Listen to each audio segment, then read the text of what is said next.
This word hero is tossed around so much these days, it's like white noise. Getting out of the debate of who is the hero in the courtroom. Many lawyers will tell me, oh yeah, sure, Jesse, the client is always the hero.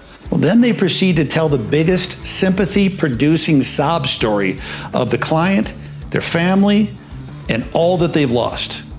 How exactly is that a hero story? But isn't that what this case is about? This is often the answer I'll get when I hear back after hearing the victim's sob story. I'll ask with extreme kindness, patience, tolerance, and love, hopefully even for those lawyers who have read my last book, why are you choosing to tell me the story of a person who has lost everything instead of the story of, and sometimes I can't even finish that sentence. But Jesse, that's what this case is about. Loss, pain, sorrow, fear, anger, loneliness, sadness. I'll hear back from the lawyer and we'll go round and round. And then they decide to make the different and counterintuitive choice to tell the story of their client as a person who is trying to overcome to the best of their ability what has been taken from them. In so doing, not only do they redefine who their client really is to the jurors, but by showing what the client is trying to overcome, they allow the jury to see how much has been taken from them.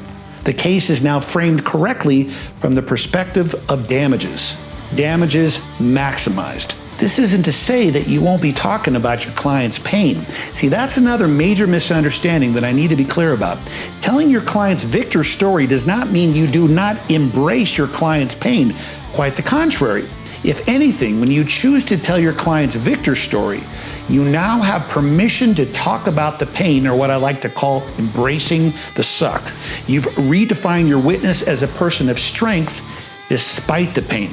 And when it comes to your client, this is my definition of the winning story. The story of not giving up despite. Despite is still one of my favorite words in the courtroom. Again, how you choose to tell that story is secondary. Once you make this important, critical decision, how can that not affect the entire way you frame your case?